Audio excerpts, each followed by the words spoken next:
Pues muy buenos días, sean bienvenidos todos a esta nuestra ya tradicional conferencia mensual del Colegio de Técnicos Académicos.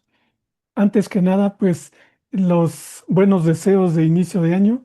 Sé que ya está casi por terminar el mes, pero bueno, siendo la primera plática de este año, pues nos toca desearles que este año sea para todos de mucho éxito, de mucha salud sobre todo, que luego hace falta y es muy valorada. Entonces, mis mejores deseos para todos, que sus metas se vean logradas y que salgan nuevos retos para poder seguir en la lucha. El día de hoy tenemos una plática que nos va a impartir una conferencia el maestro Iván Núñez Consuelos. La plática se llama Ecosistema Digital, Innovación Técnica en Sistemas de Información. Voy a darles un poquito de la semblanza del maestro Iván. Él es licenciado en informática por la Universidad Nacional Autónoma de México y maestro en gestión de tecnologías de la información por la Universidad TecMilenio. Tiene una certificación como arquitecto de software por normalización y certificación electrónica. NICE se escribe con Y. Ha tomado diplomados en administración de proyectos con la metodología PMBOK y administración de bases de datos impartidos por la DGTIC de la UNAM. Ha participado también como profesor de asignatura impartiendo las materias Introducción a las bases de datos y Desarrollo de aplicaciones de bases de datos en la carrera de informática de la FES Cuautitlán. Actualmente se desempeña como técnico académico en la Facultad de Estudios Superiores Cuautitlán, en el área de desarrollo de sistemas de información. Ha participado como responsable y corresponsable en proyectos del Programa Interno de Apoyo para Proyectos de Innovación y Mejoramiento de la Enseñanza, conocido como PIAPYME, y también como participante en proyectos del programa de apoyo a proyectos de innovación y mejoramiento de la enseñanza de la DEGAPA, conocido como PAPIME. Ha participado en el desarrollo de distintos sistemas de información, seguramente los que somos locales lo conocemos por muchos o por varios de los proyectos en los que nos ha asesorado y en los que nos ha dado cómo funcionan esos sistemas. Y son principalmente para automatizar procesos académico-administrativos aquí en la FES Cuautitlán. Sean bienvenidos todos y le dejamos cámaras y micrófonos al maestro Iván. Bienvenido, maestro. Muchas gracias, Inge Moy, por la presentación. Y bien, como dijo el Inge Moy, la conferencia se llama Ecosistema Digital, Innovación Técnica en Sistemas de Información. Bien, ¿cuál era el objetivo? Como me lo comentó el Inge Moy desde que me invitó, es hacer y visualizar esta parte de el trabajo que hacemos los técnicos académicos, las responsabilidades que tenemos y cómo sumamos al trabajo de la facultad. Yo decidí para esta presentación tomar como ejemplo una de las plataformas que he desarrollado y quiero mostrarles lo que hay detrás, ¿no? Todo lo que hay que hacer para desarrollar un sistema de información, ¿no? A veces ya nada más lo vemos funcionando y parece que todo es muy bonito, pero hay todo un proceso detrás que quiero hacer notar, quiero que se vea. Y como les digo, tomé de ejemplo una de las plataformas que desarrollé, que probablemente muchos de ustedes conozcan o vayan a ver en algún momento. Y después ya les voy a mostrar las plataformas de las cuales yo soy responsable y me toca administrar y que, bueno, en su mayoría pues he desarrollado yo. Bien. La plataforma que elegí fue el sistema de gestión de concursos de oposición, que se instauró por ahí del 2021-22, empezó a funcionar. Es esta plataforma y es el sistema de concursos de oposición de la FES. Esta plataforma institucional permite llevar a cabo los procesos de los concursos de oposición, ya sean para plazas de carrera, técnicos académicos o de asignatura, pueden ser abiertos o cerrados, y también el proceso para asignación de categoría y nivel se lleva por medio de la plataforma. Bien, ¿cuál era la problemática cuando a mí me invitaron a trabajar en este desarrollo? Pues es que los concursos de oposición se llevaban de manera manual, o sea, no había una plataforma para gestionarlos, se llevaban por medio de hojas de cálculo de Excel, documentos de Word, expedientes súper voluminosos. Y bueno, pues la cantidad de trabajo era demasiado para una persona o a lo mucho dos. En el tiempo que me tocó implementar esto, había dos personas, que era el responsable del área de comisiones dictaminadoras y su secretaria. Entonces, era muy complicado gestionar cada concurso, ¿no? Fechas, etapas, participantes, notificar. Y mientras más personas había o mientras más concursos había, pues más complicado se volvía, esta administración. Se volvía un cuello de botella porque era muy difícil gestionarlo. Llevaban unos y les daban pausa a otros y era lo que hacían, pues más o menos, para ir sacando el trabajo. Entonces, imagínense, los expedientes pues tenían todo esto que nosotros ponemos para los concursos, que son grados académicos, labores docentes, formación docente, la productividad, difusión, distinciones y todos los documentos inherentes al concurso. Entonces, esto era por cada participante. O sea, yo cuando fui a hacer el análisis ahí, pues eran unos montones y, pues sí, de verdad, sí, cerros de expedientes muy grandes. Entonces, esos había que dárselos a la comisión dictaminadora, uno por uno, pasárselos de todos los concursantes. Entonces, sí era bastante complicado y bueno, eso limitaba la cantidad de concursos que se podían administrar, además de lo complicado que era para la persona que le tocaba trabajarlo.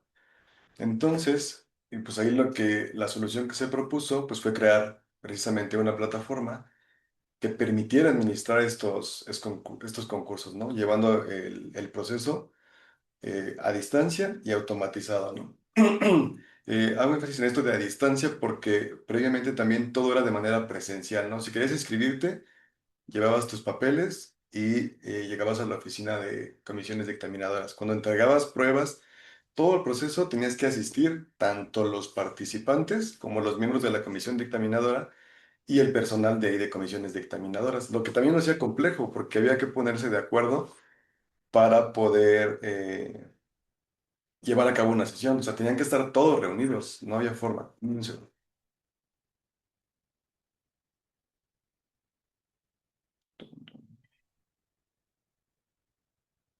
Ya, perdón. Tenían que estar todos reunidos y lo que hacía que se tardaran en llevar a cabo las sesiones es que pues algunos venían de CU, otros de Juriquilla, entonces era difícil, ¿no? Llevar a cabo esas reuniones. Si no difícil, tardado, porque todos tenían que tener tiempo para venir. Entonces, pues bueno, lo que se propuso fue la plataforma. Les voy a contar algunas pues, generalidades, ¿no? De lo que se hizo. Se intentó hacer una automatización de los flujos. El sistema no era como solo un repositorio para subir los archivos, que fue lo que me pedían al principio. Un lugar donde se subieran los archivos de las personas, ¿no? Más bien controla el paso a paso del proceso. Todas las etapas las va controlando. No puedes pasar de una etapa a otra sin que se concluya la primera, ¿no?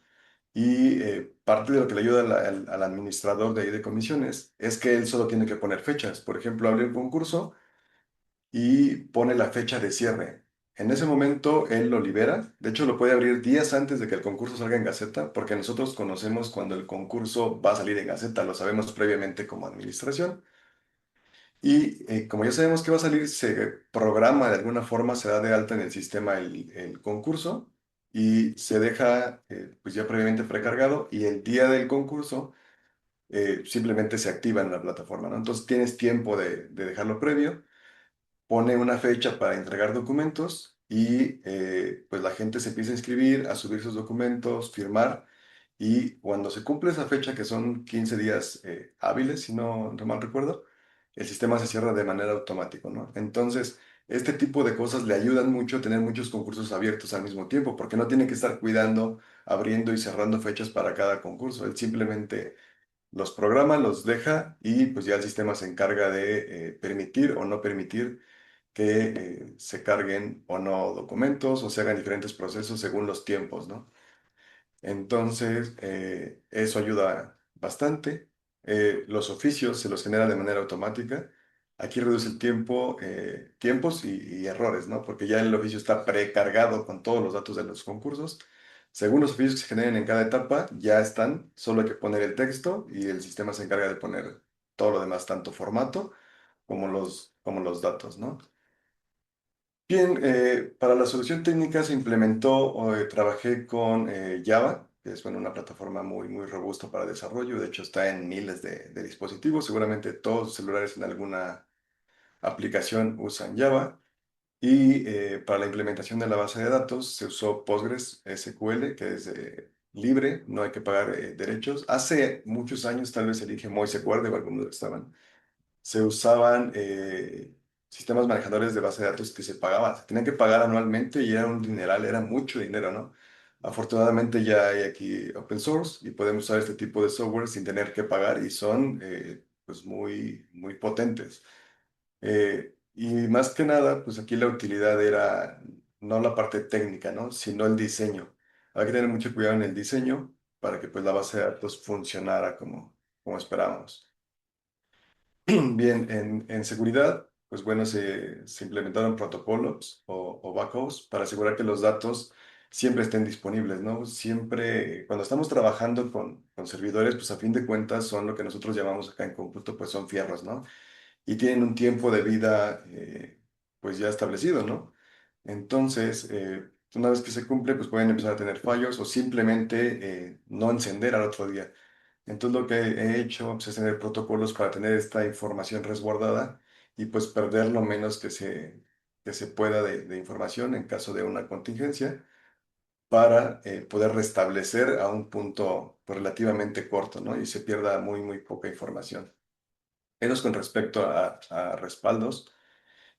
También al manejar datos personales y documentos académicos como los currículums vitae y todos los documentos de prueba que suben los profesores, pues tenemos que tener mucho cuidado, ¿no? En poder asegurarnos que en la autenticidad de esos documentos. Y para eso se implementó lo que es un hash o también conocido como huella digital. Esta imagen que ven ustedes aquí a la derecha es la que les aparece cuando firman utilizando la FEU de la UNAM. Y aquí lo que sucede en el sistema es que cuando ustedes firman, le sacamos la huella digital a cada documento que ustedes hayan subido en el sistema. Y esa huella digital se envía a la DGTIC y la DGTIC almacena todos esos documentos. En caso de que alguna persona tuviera duda o creyera que su documento fue alterado, lo que se hace es que ese documento que está en la plataforma se le aplica de nuevo el hash, se saca la huella digital y se compara con la que está en la de GTIC y bueno, pues deben ser idénticas. Este tipo de huella, si ustedes cambian simplemente un punto, con un punto que cambian en un documento, la huella es completamente distinta. No cambia un poco o cambia una letra, cambia completamente. La huella, para que me entiendan los que no son del área, pues es una cadena alfanumérica de unos 40 50 caracteres, que con solo alterar una coma cambia completamente. Entonces, esa es la forma que tenemos para garantizar que todos los documentos que están en la plataforma pues son auténticos, ¿no? Que no se modifican. Bien, con relación al mantenimiento, pues esta es una de las etapas que nunca acaban. Los que estamos en sistemas sabemos que un sistema nunca se termina y esta es una labor diaria, ¿no? Hay que estar cuidando los servidores, actualizando el servidor, haciendo respaldos, copiando los respaldos a otros servidores, descargándolos al equipo personal. Y pues bueno, sobre todo la modificación. A mí me ha pasado que con el tiempo siempre los procesos van cambiando. Siempre los procesos pues, son dinámicos y van a cambiar. Entonces tenemos que acoplar el sistema a los nuevos procedimientos. Por ejemplo, aquí en comisiones es muy sencillo que pidan tal vez un documento nuevo, que se suba un documento distinto a los que permite el sistema y pues bueno, hay que modificar para que el sistema se adapte al proceso y pueda seguir vigente, ¿no? Si no le damos mantenimiento, si no seguimos actualizándolo a las necesidades, pues va a llegar el momento en el que el sistema pues ya deja de ser útil, ¿no? Entonces, eso también es parte de el trabajo que hay que estar haciendo, ¿no? Actualizándolos para que respondan a las necesidades pues de la administración y del proceso que estamos trabajando.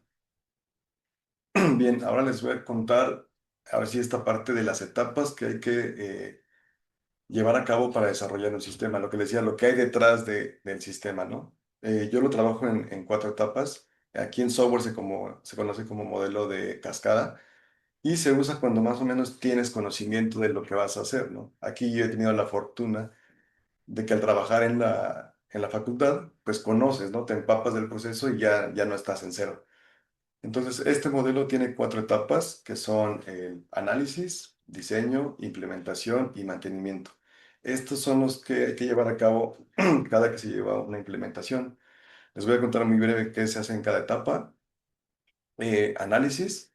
Aquí se trata de entender el problema para definir la solución. Es esta etapa donde se recopilan los documentos, los requerimientos, donde tratamos de entender qué es lo que se trata, cuál es la necesidad y de qué forma lo vamos a resolver, ¿no? Pero principalmente es empaparte del proceso, conocerlo de forma que prácticamente tú puedas ser encargado del área, ¿no? O sea, tienes que conocer el proceso tan bien como la persona encargada del área para que puedas después implementarlo por medio de una plataforma. Después viene la etapa del diseño, que es modelar la estructura técnica y visual. En esta parte pues, se define la arquitectura del software que se va a usar, qué software vamos a usar. Como les dije en ese rato, se decidió por Java, Postgres para manejar de base de datos, las interfaces de usuario, cómo van a ser, los flujos de datos, cómo debe ser. Y pues realmente son los planes técnicos y prototipos. Si ustedes quieren compararlo, pues es como cuando diseñan su casa. Análisis es toda esta parte donde imaginan cómo debe ser, si es un nivel, dos niveles, cómo la quieren, y ya el diseño son los planos, o sea, ya de cómo va a quedar, ¿no? O sea, ya una parte bien estructurada técnica que nos va a decir cómo vamos a trabajar, ¿no? O sea, no podemos ir como inventando sobre el camino, tenemos que tener esta parte de diseño y tener estos planos. Después viene la etapa de la implementación, que esta es la etapa más larga, aunque las dos primeras para mí son las más importantes. Análisis y diseño depende todo tu proyecto.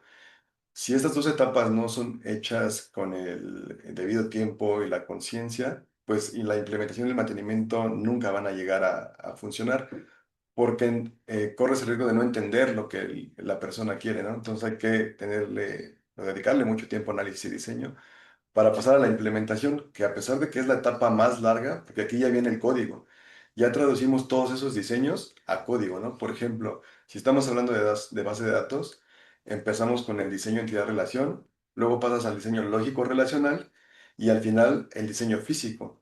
Y ya con ese diseño físico, pues se puede pasar a esta etapa de implementación, que es donde ya lo hacemos directamente en el manejador, ¿no? Donde ya se vuelve una realidad tu diseño, pasa. Y pasa lo mismo con la parte del diseño para la programación. Entonces, obviamente esta etapa lleva mucho tiempo, no es la que puede llevar meses. Y bueno, al final de esta etapa, pues ya tenemos el sistema funcional y listo para trabajar. Obviamente también llevan pruebas etapa de pruebas. Podemos dividir estas etapas en otras más pequeñas, pero bueno, también hay una etapa de pruebas donde hay que hacer las pruebas de rendimiento, de usabilidad, etcétera, para asegurarnos que el sistema va a funcionar bien cuando se implemente.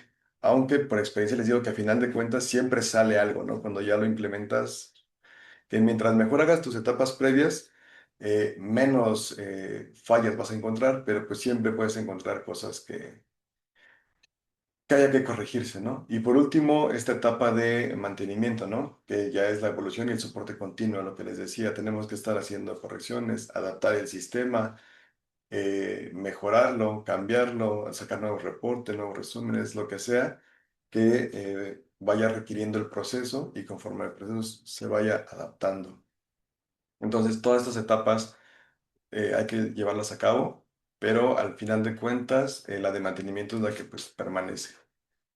Bien, para llevar a cabo estas etapas yo utilizo una metodología que se llama el PMBOK. Lo que hace es que esta metodología permite el desarrollo de los proyectos de una manera organizada, por decirlo así, ¿no? Controla el trabajo por medio de los distintos planes y, bueno, pues facilita el alcance, el tiempo y el costo, ¿no? Para que todo eso se mantenga en la línea base. En dirección de proyectos hay tres, bueno, en esta metodología tres como, hay una máxima que habla del alcance, tiempo y costo, y son los planes que tenemos que tener perfectamente claros, ¿no? Alcance porque definimos qué es lo que va a hacer la plataforma, ¿no? El tiempo, lo que nos va a llevar a hacerlo y el costo, pues lo que va a costar. Ahorita les voy a hablar de los planes, pero esos tres son básicos, ¿no? Deben dedicarle muchísimo tiempo para mantener el alcance, el tiempo y el costo en lo que se había presupuestado. Bien, les voy a platicar de las etapas. Digo, todas estas son para dirigir las otras cuatro etapas, ¿no? Y bien, pues primero viene la etapa que es el plan para la gestión de los involucrados. En esta etapa se identifican las personas o grupos afectados por el proyecto y define estrategias para gestionar sus expectativas y lograr su compromiso. Aquí tenemos que saber perfectamente quiénes son las personas involucradas y el nivel de compromiso. Se da mucho que hay personas que son partidarias y no partidarios del sistema o de la implementación. Simplemente hay personas que creen que si se pone un sistema, pues van a perder su trabajo o va a bajar la importancia de lo que ellos hacen o simplemente llevan un proceso muy claro y no quieren cambiarlo, no quieren usar una plataforma y tener que pelear con ella y cómo se va a usar. Entonces, es importante conocer todos estos perfiles y trabajarlos. Tienes que buscar reconocerlos y encontrar la forma de hacerlos partidarios en la mayor forma posible, porque cuando las personas no son partidarias, pues te puede costar mucho más trabajo una implementación, ¿no? Incluso te pueden hasta sabotear el sistema una vez que está funcionando. Entonces, parece obvio, pero sí, sí es muy importante esta parte del plan para la gestión de los involucrados, conocer a la gente. Después viene el plan de gestión de recursos humanos. Y aquí se define cómo se va a organizar, gestionar y se va a liderar el equipo de trabajo, incluyendo roles, responsabilidades, habilidades necesarias. Por ejemplo, si vamos a tener programadores, si vamos a tener el administrador de base de datos, diseñadores, etcétera. En este caso, pues no fue tan complicada esta etapa porque pues realmente aún no tenemos como un equipo de trabajo y pues todos los recursos humanos me tocaba hacer a mí, entonces no era complicado gestionarlo, ¿no? Después viene el plan para la gestión de los requerimientos. Este es uno de los más importantes y es parte de la etapa de análisis que les había mencionado antes, ¿no? Y aquí se establece cómo se van a analizar, documentarán y, segundo, gestionarán las necesidades del cliente para que no se pierdan durante el desarrollo. Todos los requerimientos que los clientes o los usuarios nos piden los tenemos que documentar. Se documentan, hay formatos, es lo que nos da esta metodología, hay formatos para documentarlos y una vez documentados se firman, porque es muy común que al final del trabajo alguien diga, es que esto no es como yo lo había pedido. De ahí la importancia de seguir esta metodología, porque cuando tú sigues los pasos, llenas un documento, la persona lo lee y lo firma, hace mucho más consciente de lo que está haciendo. Y desde ahí te dice, no es lo que yo había pensado, no es lo que te quería decir y se corrige. Pero es importante hacer todos estos pasos para precisamente que la comunicación sea fluida y no tener malos entendidos, ¿no? Después viene el plan para la gestión del alcance. Este es súper importante porque aquí definimos el trabajo que está incluido en el proyecto y el que no está incluido, los límites. Es muy común que estén esperando mucho más de lo que habías acordado, porque a veces el usuario, el cliente, tiene una idea en su cabeza de todo lo que va a hacer, pero no te lo dice, no lo plasma, ¿no? Entonces hay que gestionar el documento del plan del alcance para que igual se firme por todos los involucrados y quede muy claro qué es lo que va a hacer la plataforma y qué es lo que no va a hacer la plataforma, ¿no? Y esto lo que nos permite, pues, es asegurarnos que se entregue exactamente, pues, lo que se pidió. Bien, después viene el paso número 5, que es el plan para la gestión del cronograma. Este, bueno, pues es más obvio, ¿no? Aquí habla del tiempo. Aquí se detalla el calendario del proyecto, las fechas de entrega, la duración de las tareas y el orden en que debe ejecutarse.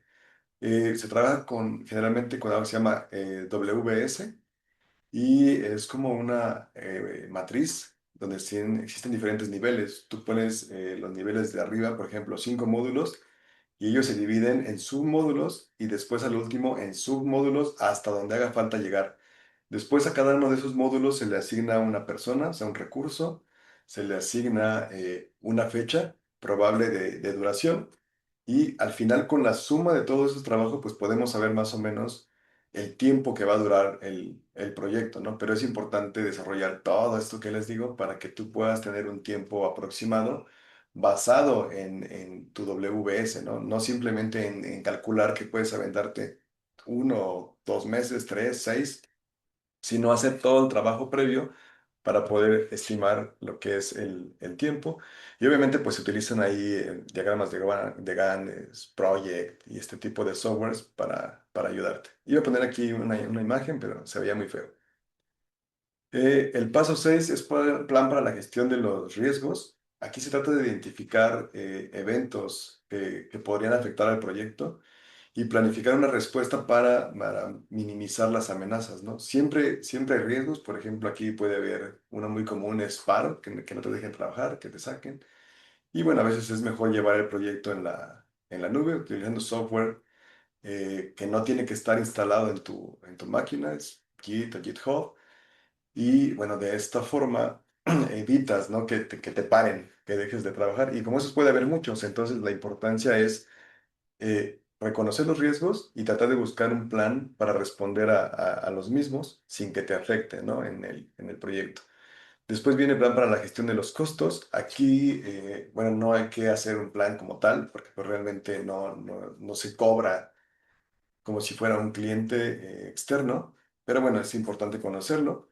Y aquí pues se establece el presupuesto, ¿no? Se estima el gasto y pues se controlan los recursos financieros para no exceder lo que se presupuestó. Esto viene, le digo, desde la WS con el cronograma. Ahí asignas a los recursos, sabes cuánto cobra cada persona, sabes cuánto tiempo va a dedicar y pues puedes hacer un cálculo de lo que va a costar, ¿no? Aunque les digo, en este paso pues realmente yo no hago gran trabajo porque pues no hace falta, ¿no? Después viene gestión de la comunicación y de la calidad. Gestión de la comunicación podría parecer algo obvio, ¿no? ¿Qué le gestionas a la comunicación? Pero aquí se trata esta parte de definir a qué debemos informar y a quién debe informarse y con qué frecuencia. A veces nosotros hacemos toda esta parte de inicio, hablamos con el usuario, qué quiere que se haga, cómo se va a hacer, lo acordamos y no volvemos a hablar con él hasta la presentación de la plataforma, ¿no? Cuando si algo no se entendió como él quería o no se hizo como esperaba, debemos darnos cuenta mucho antes de que el usuario pues ya esté viendo la presentación de la plataforma. Y eso se refiere a esta parte, ¿no? Debe informarse probablemente de manera semanal, quincenal, mensual, y se va viendo el avance, sobre todo con esos usuarios que son los que toman las decisiones, ¿no? Los que deciden, porque hay usuarios que son, digamos, operativos que realmente con que el sistema funcione como ellos esperan para su proceso está bien, pero hay otros usuarios que toman las decisiones y es el usuario que tiene que estar viendo constantemente el avance y ir, digamos, confirmando, ¿no? que todo está llevándose a cabo conforme a lo que se planeó. Y por último, calidad. Aquí se definen los estándares y niveles de excelencia que debe cumplir el sistema para satisfacer al cliente y cómo se van a verificar. ¿Se acuerdan que desde un inicio yo les hablaba de requerimientos? Estos requerimientos se documentan y en la calidad se especifica qué deben de cumplir para que, digamos, sean aprobados. Si les pongo un ejemplo con un objeto, si el cliente te pide una caja de alto, ancho y largo con ciertas medidas, de cierto color, incluso cierto material y cierto peso, todo eso se especifica en los requerimientos y en el plan de gestión para la calidad. Una vez que se entrega, esos planes se tienen que sacar, se comparan y bueno, si cumple exactamente con lo que está ahí registrado, pues podemos decir que se cumplió con la calidad. Si en ese momento el usuario o el cliente decidieran que no es lo que esperaba, pero cumple con todo lo que el documento dice, pues ya se considera un cambio, ¿no? Una modificación y pues ya va a alterar el cronograma, los tiempos, pero ya no es una responsabilidad de nosotros como desarrolladores, ¿no? Entonces, todo esto se hace porque es complicado implementar un sistema. De hecho, yo he conocido con alumnos o amigos incluso, gente que desarrolla sistemas, están muy bonitos, pero a la hora de la implementación no los usa la gente, no los trabajan y quedan en desuso. Y tiene mucho que ver con todas estas etapas que les dije, ¿no? Si no cumple con lo que ellos esperaban, si no lo hace como ellos querían, si es más tardado de lo que lo hacían de forma manual, porque sucede, ¿eh? Lo podemos hacer tan complejo que es más difícil que como era manualmente. Entonces, si la persona que lo va a usar no está obligada a hacerlo, pues lo va a dejar a un lado. De ahí la importancia de seguir todas estas etapas, ¿no? Si lo hacemos, pues en la medida de lo posible, tenemos más probabilidades de que el sistema haga lo que tiene que hacer, cumpla y pues que sea utilizado, ¿no? De que se implemente y de que trabaje. Bien, aquí pues ya que se hace todas estas etapas, se implementó la plataforma y les voy a dar algunos datos ahí relevantes. Por ejemplo, el aumento de concursos de petición aperturados desde el 2024 a la fecha fue de casi 1000%. O sea, eso te da una idea de todo lo que puedes hacer con la plataforma. Obviamente no es que se hayan puesto a dar un montón de concursos. Esto coincidió con la convocatoria de PAP, que deben de conocer todos. De ahí saqué los números, ¿no? Todos los concursos que se abrieron están publicados en Gaceta y la cantidad de concursos que teníamos antes con lo que se publicó, pues prácticamente se fue a casi 1000%, ¿no?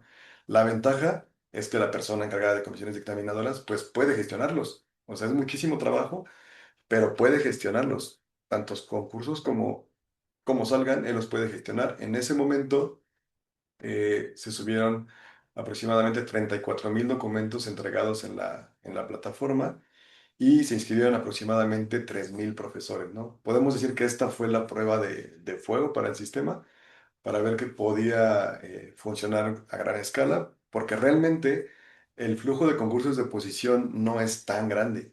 O sea, cuando se hicieron el análisis, hablábamos de 2 dígitos, de concursos al mes, de gente que presentaba un concurso.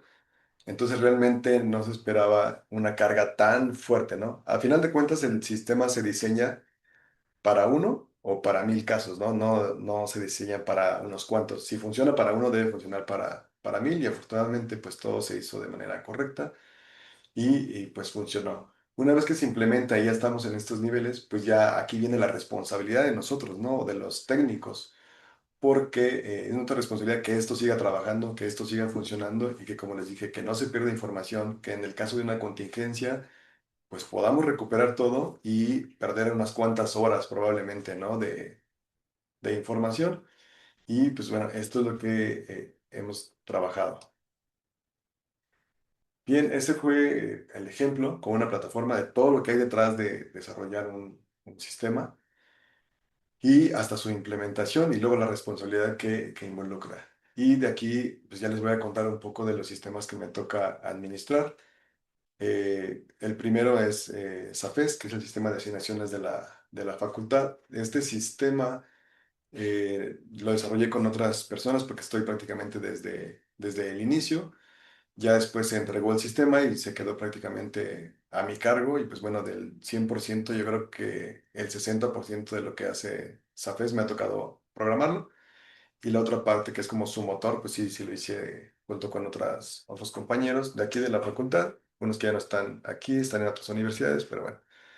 Y bueno, este sistema, creo que pues, muchos lo conocen, es el sistema de asignaciones. El sistema, el proceso comienza cuando el coordinador de carrera da de alta a los grupos, una vez que genera todos sus grupos, que son por ahí aproximadamente entre 5000 y 5500 grupos por semestre, pasan al consejo técnico, el consejo técnico aprueba estos grupos y ya viene la segunda etapa, que es cuando el jefe de departamento con sus secciones académicas asigna profesores a los grupos.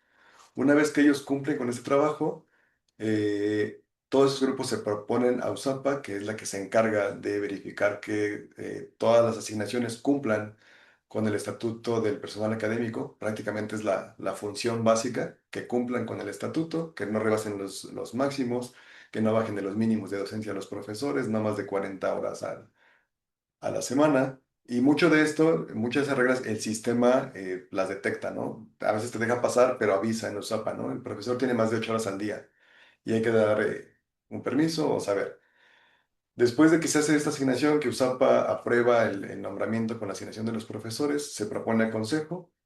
El consejo técnico, digamos que aprueba estos nombramientos y pasan a la última etapa que es personal y pues de ahí salen los contratos de cada uno de nosotros, ¿no? De lo que viene de SAFES llega hasta personal y ahí prácticamente se podemos decir que acaba el proceso de SAFES con todas estas áreas. Obviamente cada área tiene acceso y usuarios con diferentes características según el trabajo que cada uno tenga que desarrollar.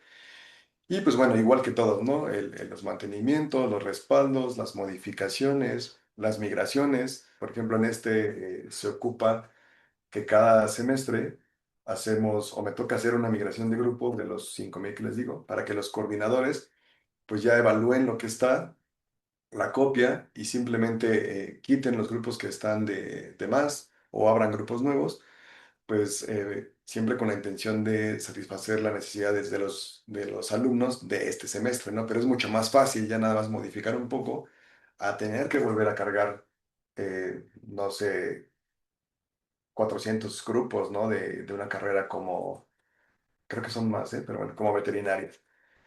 Y bueno, ese es todo el proceso que hace esa FES y la responsabilidad es mantenerlo, que funcione y les digo, es migraciones de grupos, nombramientos, etcétera. Después está la plataforma de SADO, que ese es el sistema automatizado de oficios, tiene menos procesos SADO. SADO lo único que se encarga es de mandar oficios de manera, digamos, automatizada, electrónica. Un oficio común y corriente como el que todos ustedes llegan a hacer en sus áreas, para los que están ahí en algún punto administrativo, pero pues lo hacemos de manera electrónica, ¿no? Nada más seleccionamos eh, están todas las áreas de la facultad, absolutamente todas. Solo tienes que seleccionar a quién quieres enviarlo. Obviamente el sistema en su base de datos ya tiene el responsable, el grado, el área, todos los datos del oficio los va a llenar de manera automática el sistema. Solo hay que escribir prácticamente el cuerpo, lo que se quiere.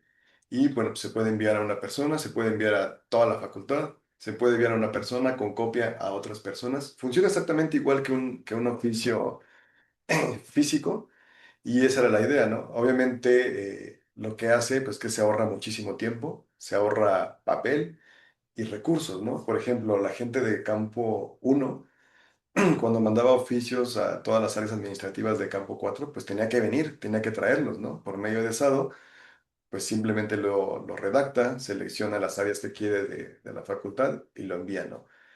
Entonces, pues obviamente es un ahorro de tiempo pues bastante significativo y como les decía, pues también papel y tóner, porque sí se nota, ¿no? El gasto. Y por último, Sado, la última estadística que yo revisé eran más o menos unos 5,000 oficios al año.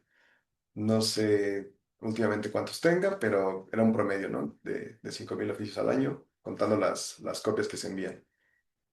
Después, también soy responsable del sistema de evaluación de la docencia y tutoría en línea. Este sistema digamos que se enciende 2 veces al año y es donde los alumnos hacen una evaluación de sus profesores, tanto en la docencia como en la tutoría. Esta evaluación la pide la Dirección General de Evaluación Educativa.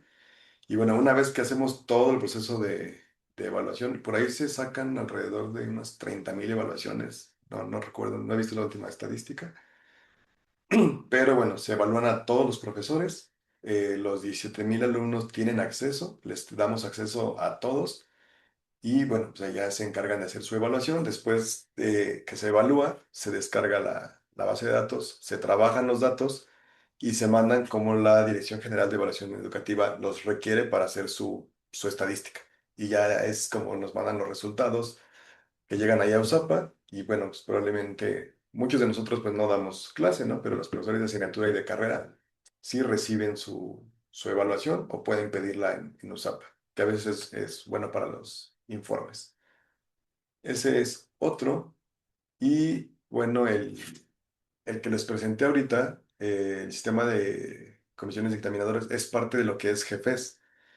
Y GEFES podemos decir que es un sistema de sistemas, ¿no? Fue creado de esa forma. GEFES está hecho, por eso se llama ecosistema digital, la ponencia, porque la idea es que todos los sistemas estén dentro de este, o bueno, al menos los desarrollos que yo voy haciendo, y además se conectan con los demás, ¿no? Por ejemplo, GEFES tiene comunicación con SAFES, o sea, los sistemas están interconectados.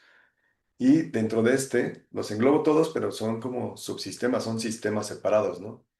Les cuento que ahí está el sistema de gestión de sesiones de consejo técnico. Por aquí debe haber más de un técnico que ha sido consejero o es consejero ahora. Y es una plataforma en la que todos los casos que se ven en el consejo, pues se gestionan por medio del sistema y el consejero solo entra y ve un documento, como si fuera un PDF, con todos los casos y los documentos adjuntos de cada caso, ¿no? Obviamente el trabajo fuerte lo hace la Secretaría del Consejo, son muchísimos casos, muchísimo trabajo, pero les ayuda a organizarlo. Y pues obviamente como en todo sistema, la facilidad de que pues tienes en la mano prácticamente, ¿no? En un celular, acceso a toda tu información, ¿no? Sin ningún problema. Y obviamente pues que controlada y administrada, ¿no? Por sesiones. Otro sistema que tengo ahí es el sistema de control de inventarios, que tiene dos módulos, o submódulos, por decirlo así, que es el inventario de reactivos químicos y el inventario de equipo de cómputo.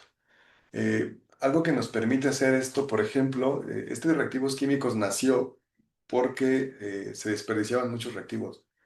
Entonces, la idea era saber qué reactivos teníamos y en dónde, ¿no? Y por ejemplo, ahorita con la plataforma, si tú se te acaba, digamos, no sé, un reactivo, que son nombres muy raros, ¿no? Pero alcohol.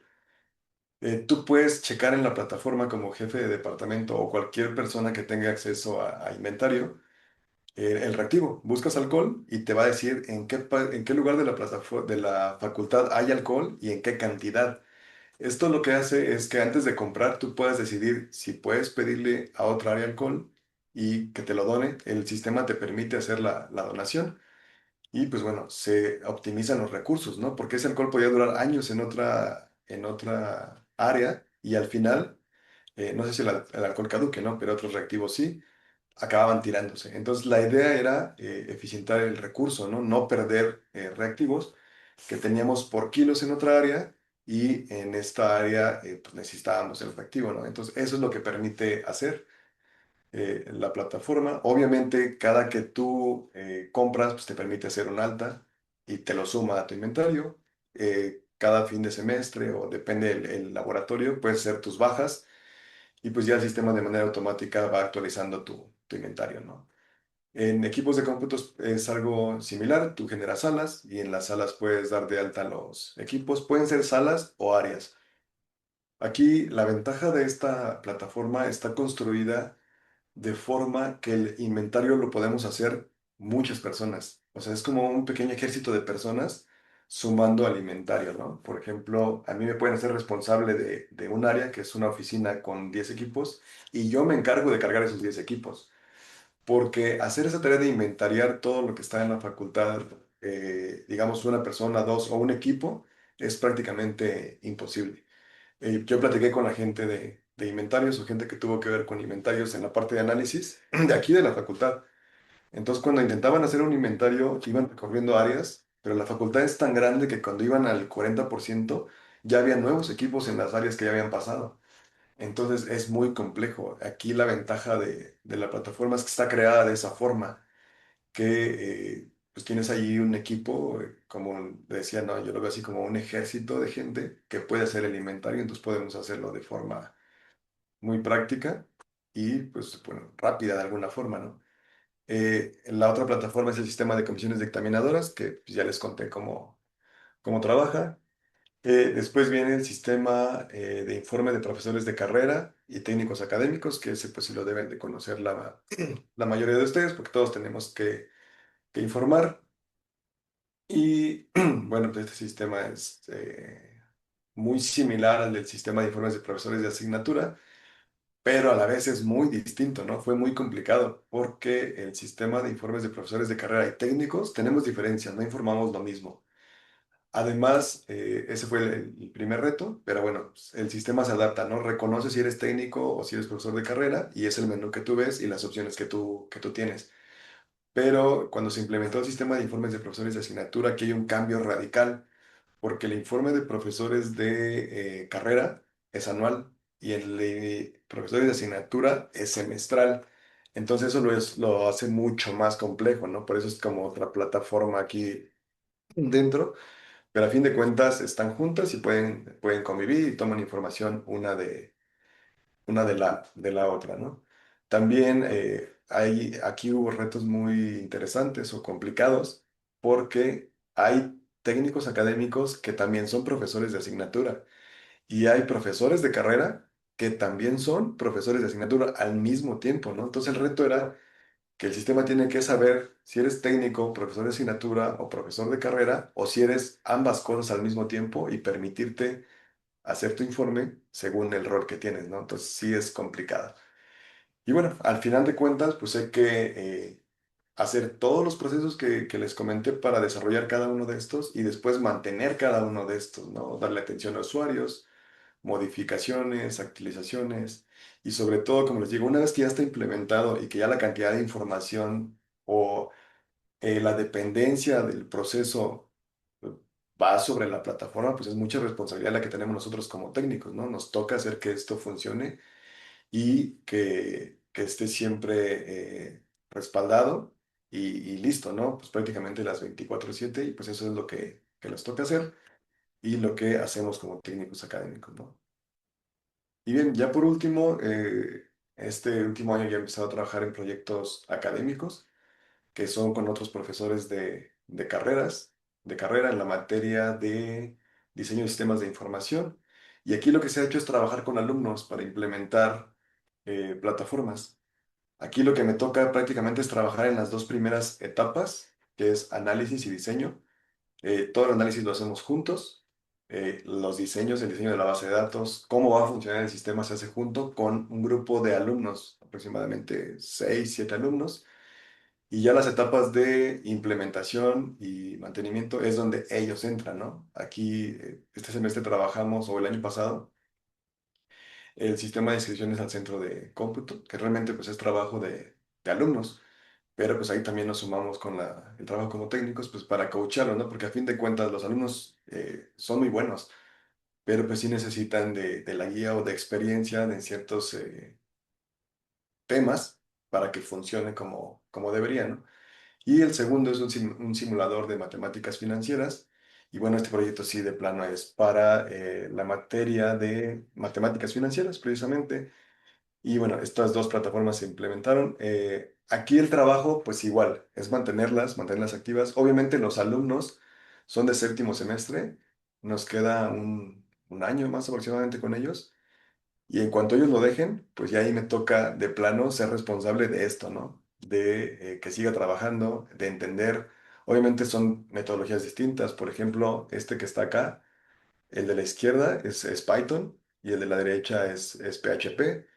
Este tiene Postgres como base de datos, el de la izquierda, y el de la derecha tiene MySQL o MariaDB, no recuerdo.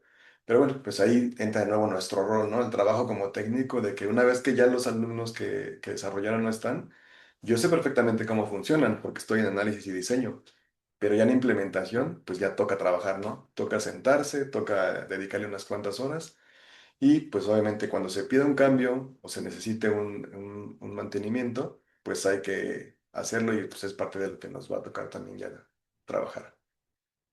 Y bien, pues eso prácticamente es todo. La intención era pues mostrar, como me dijo el Inge Moy, ¿no? Las actividades y las responsabilidades que tenemos como técnicos académicos. Y bueno, pues dejo ahí mi correo por si quisiera alguien escribirme o tuviera alguna duda, pues con mucho gusto. Muchas gracias, Inge Moy. Al contrario, maestro, ahora sí que muchas gracias a ti. Es un tema muy interesante, muy importante, porque bueno, a últimas fechas, a lo mejor hace algunos años, ¿verdad? La información se vuelve súper valiosa, ¿no? Tanto en lo legal como en lo ilegal, ¿verdad?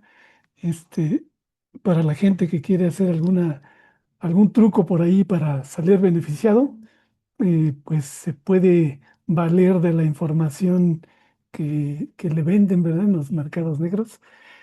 O para nosotros, en el caso de la cantidad de información que ya has mencionado, que se puede manejar. Yo recuerdo, digo, sin afán de ponerme en el balcón, ¿verdad? Pero yo recuerdo cuando se hacía todo esto de manera manual, eh, precisamente en la sala de consejo técnico, creo que, no sé si todavía existe por ahí, pero hay cualquier cantidad de estantes con carpetas, eh, con los expedientes de todo lo que ha sucedido pues de algunos años para acá, ¿no? Entonces, toda esa cantidad de información de manera digital ya la tenemos disponible en estos sistemas que estás manejando, ¿no? Es muy, muy interesante y muy, muy importante. Sí, sobre todo Muchas gracias. Sí, el adelante, acceso, adelante. ¿no? Porque es Sí, complicado, imagínate buscar ahí en cerros de carpetas a tenerlo organizado en una plataforma, ¿no? Simple buscas el concurso y está ahí toda la información y los tiempos, ¿no? Ahorita que dijiste eso de que se reúnen en la sala, les cuento rápidamente, todos pasamos por ahí, creo, cuando me dieron categoría y nivel, fueron aproximadamente 4 meses para que me dieran categoría y nivel. Y era porque no podían conseguir dos firmas al final. O sea, se reunieron, primero a reunirse, luego las firmas, lo hicieron por Zoom porque fue después de pandemia. Faltaban dos firmas y eso lo retrasó prácticamente 4 meses. Ahorita, una categoría y nivel con voluntad y juntándose por Zoom puede salir en un día, porque incluso la firma pues, es electrónica, ¿no? Entonces sí, sí hay muchas ventajas ahí con esta parte de automatizar. Gracias, Inge. sí, sí, la verdad es que se gana mucho en tiempo, en hacer más ágil todo este tipo de procesos. Se gana bastante. Muchas gracias. Eh, Tenemos aquí algunas preguntas, algunas de mi cosecha y algunos comentarios. Por ejemplo, menciona el doctor Juan Carlos del Río. Excelente exposición, no solamente demuestra conocimiento de la FES y de los procesos académico-administrativos, sino de su aportación a facilitar el trabajo. Además, bueno, te felicita por ser un profesional siempre dispuesto a apoyar. Felicidades. Muchas gracias, doctor. También por aquí está un participante de la Universidad Michoacana de San Nicolás Hidalgo. También nos menciona excelente trabajo. Dice que en su universidad, en la de Michoacán, todo el proceso se lleva todavía de forma presencial, entregando la información en físico y pues es mucho trabajo. Y es, bueno, parte de lo que comentamos, ¿no? Es como una visión, como una evolución hacia donde quisiéramos que todo fluyera de manera digital. Sí, pero con relación al profe de Michoacán, si ellos decidían hacer un proceso similar o algo, yo con mucho gusto les comparto la experiencia, ¿eh? O sea, cómo fue, cómo algunos temas que pudieron complicarse, con gusto se los platico. Es otra bondad de la virtualidad, ¿verdad?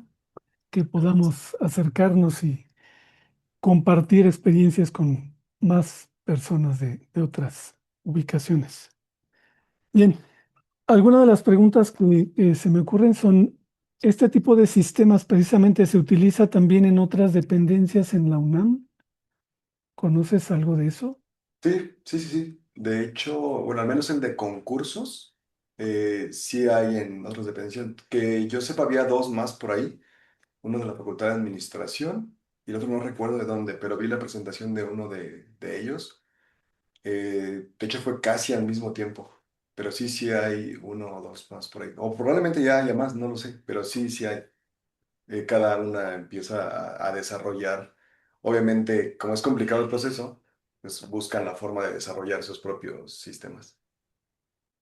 Sí, a veces pareciera que, digo, que está uno un poquito aislado, ¿verdad? En este tipo de actividades, pero dada la tendencia tecnológica, yo creo que la iniciativa es necesaria en diferentes lugares, ¿no? Para poder resolver sus situaciones, locales, ¿no? Son más específicas. Sí, y la importancia de poderlo hacer local es que está ad hoc a nuestras necesidades. O sea, no adaptar lo de alguien más porque a veces te tienes que adaptar tú a su plataforma, ¿no? Cuando Exactamente, desarrollamos local, pues lo hacemos exactamente como nosotros decidimos y queremos que sea o que responda a nuestra necesidad, ¿no? Esa es una gran exactamente, ventaja. exactamente. Muy bien, te felicitan también aquí, la doctora Cornejo Villegas. Gracias a estos procesos administrativos se hacen más eficientes en la facultad. Excelente ponencia. Muchas gracias, doctor. La, la maestra Reyes Pichardo. Este, Lili Herrera, también muchas gracias. Y bueno, tengo otra pregunta. Em, ¿Qué tipo de acciones se llevan a cabo para convencer a los usuarios involucrados, tanto en la parte de gestión como el usuario final? Pues están obligados. ¿Es coercitivo? No, es lo que les decía, ¿no? Realmente lo que tratamos es de convencerlos de que va a mejorar su proceso, de que va a ser más fácil, ¿no? Una vez que el usuario lo nota, mire, tuve una experiencia con un usuario que me tomó tiempos y me decía, cuando yo lo hacía manual, me aventaba 4.3 minutos, así me lo dijo. Y con la plataforma me estoy aventando 5.8, o sea, 2 minutos más. Y si lo repito por cada dato, o sea, me hizo una cuenta, ¿no? Gigantesca. Y digo, ok, eso era con un solo proceso. Platicamos ya sobre todo el proceso en general, sobre la bondad del acceso a la información, como decirle, a ver, búscame tal cosa en tu proceso y ahora búscalo en el sistema. Todo. Entonces empezó a dar cuenta, se convenció y prácticamente lo que intentamos hacer es eso, ¿no? O sea, de mostrar y adaptarlo. Hay cosas que incluso sí hubo que cambiar porque sí era más complicado para él, o sea, no lo hacemos exactamente o perfecto a la primera, ¿no? Y nos damos cuenta que tiene razón, se modifica y de esa forma se convence, ¿no? Dice, ah, ok, ya funciona más como yo quiero y ya se hacen más partidarios de la plataforma, ¿no? Pero no, o sea, realmente lo que hacemos es intentar que les ayude, ¿no? Porque obviamente Sí. cuando algo te es útil o te ayuda, te quita trabajo o te reduce tiempo, lo vas a ocupar. Entonces esa es la forma, realmente. Y al contrario, si no es útil, pues pierde razón de ser, ¿no? Muy bien. Otra pregunta que se me ocurre es, ¿qué pasa con el respaldo de la información? ¿Se realiza de forma local? ¿Se sube a la nube?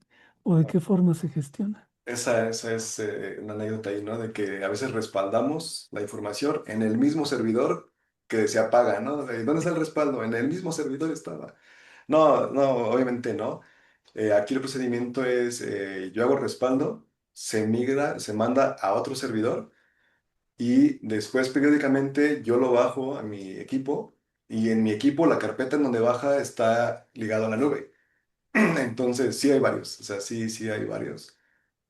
Sí cuidamos que la información no... Tendría que pasar algo yo muy catastrófico para perder la información.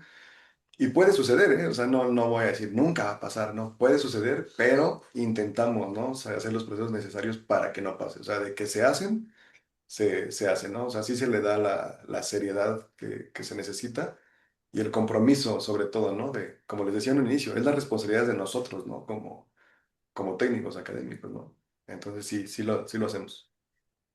Excelente. Y precisamente tocaste un punto también muy interesante que es la cuestión, por ejemplo, de la infraestructura, ¿no? O sea, el servidor. Digo, uno dice a veces solamente el servidor, pero implica pues algunas cosillas dentro. Y en ese caso, em, ¿cómo dimensionan adecuadamente los requerimientos? Porque, por ejemplo, de repente yo digo, vamos a manejar, no sé, 1.000 usuarios o 1.000 registros, por decir una cantidad, ¿no? 1.000 registros en la base de datos. ¿Qué tanto de disco duro necesito? ¿Qué tanto de ancho de banda voy a utilizar? ¿Qué tanto de memoria RAM tal vez? No sé, qué tan seguido se van a conectar al momento crítico, cuánto demanda de utilización del servidor, cómo dimensionamos eso. Sí, de hecho sí está calculado. Te puedo decir que el servidor en cuestión de memoria para responder, el manejador de base de datos para las conexiones, están sobrados ambos por la cantidad de usuarios que tenemos. Creo que a veces cuando más se le exige es en el sistema de eh, evaluación a la docencia, porque ahí tienen acceso los de 17,000 alumnos y no están, digamos, no van por tiempos ni por días. Si por casualidad decidieran, podría tener yo 8,000 9,000 conectados, ¿no? Pero sí, obviamente está gestionado para que lo soporte, ¿no? Y afortunadamente lo ha logrado, ¿no? En las otras plataformas, por ejemplo, en el de informes, ahorita que se abre el informe de profesores de asignatura y el de carrera al mismo tiempo, eh, pues sí puede ser un número alto, pero estamos hablando de unos 1,700 profesores en total. Entonces, así se conectarán todos juntos, podríamos gestionarlos. Entonces, sí se calcula y sí tenemos la infraestructura, ¿no? También ahí se calcula el tiempo de vida del servidor, ¿no? Por ejemplo, yo acostumbro más o menos entre 4 y 5 años, aunque el servidor parece estar perfectamente bien, pues tienen un tiempo de vida útil este tipo de cosas y no espero a que simplemente un día no prenda, ¿no? O sea, yo solicito, pido el apoyo, afortunadamente la administración siempre lo ha dado y pues se hace el procedimiento para hacer los cambios de, digamos que de los equipos, ¿no? Del hardware.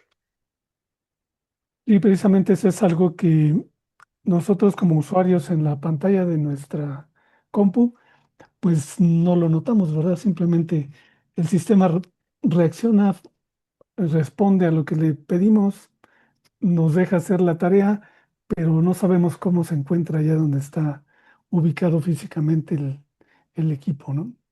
Es correcto. Muy bien, tenemos acá otra pregunta también interesante. Dice, en el informe semestral de profesores de asignatura, ¿existe un apartado para cargar los exámenes extraordinarios que la propia autoridad nos asigna? ¿Sería posible que esta información se ligara a la de servicios escolares? Sí, excelente, excelente pregunta y de hecho de eso se trata esta parte que yo les comentaba, de que sea como un ecosistema digital, porque se trata de hacer todo ese tipo de cosas, ¿no? Si yo tengo un proyecto Papime, Piapime, en Usapa, pues ya lo aparezca en mi informe precargado, ¿no? Y es pues posible hacerlo. De hecho, podemos, o sea, la forma en la que están hechos es posible y sí es una buena sugerencia. Y son de esas cosas que tenemos que ir haciendo de a poco, ¿no? Implementar este tipo de acciones para que sea más fácil para los demás, ¿no? Pero sí, anotado eso, ¿eh? Sí, debería de ser así. Y sí podemos. Y yo creo que esto beneficiaría también a la hora de generar un informe digamos, los informes, me refiero a los informes de la administración de manera semestral, trimestral, anual, que a la hora que pide uno el dato, digo, no, yo nunca lo he solicitado, ¿verdad? Pero hablo, por ejemplo, de la dirección. De pronto puede ser que el dato que me entregan voy a mencionar un lugar, ¿no? De escolares es uno y el que me dice el encargado es otro. Y si viene la información por diferentes vertientes, pudiera ser diferente. Con esto me refiero a que si tuviéramos un sistema de información integral, esa información sería, este, digamos, la misma, ¿no? O sea, sería consistente independientemente de todas las áreas, ¿no? Si estuvieran Exacto. integradas todas. Exacto, es la idea, es esa consistencia de la información, ¿no? Y el acceso a la misma y a los reportes, ¿no? Es otra parte de la que me toca hacer bastante, ¿no? De dar información tipo estadística de todo lo que hay en la base de datos, ¿no? Por ejemplo, para los procesos de acreditación, es muy difícil sacar de cada profesor cuántas horas tiene y hacerlo de forma estadística, y eso pues lo sacamos de las plataformas, ¿no? Ahora, si tuviéramos todas conectadas, o esto que nos comenta la maestra Baldi, o lo que nos dice ahorita tú, Inge, pues obviamente esa es la idea, ¿no? Que tengamos toda la información concentrada y pues obviamente mucho más confiable, ¿no? Muy bien. Y un último comentario sería que hace Jesús Ramírez, que sería que cuando son sinodales de exámenes de titulación, esa información pudiera pasar en automático. No sé qué tan factible es, porque a lo mejor es parte de lo que reportan, ¿no? Sí, ahí el sinodal ahí en la Casa Blanca, en exámenes profesionales, hasta donde sé, no hay una plataforma. Puede ser un poco más complicado porque lo llevan de manera manual. Pero sí, obviamente es parte de lo mismo, ¿no? Sí, sí es la idea, que este tipo de cosas son las que se vayan haciendo. Perfecto. Pues muchísimas gracias, maestro. Muchas gracias, Inge Moy. Saludos a todos, que veo que muchos amigos por aquí. Gracias. Gracias a todos.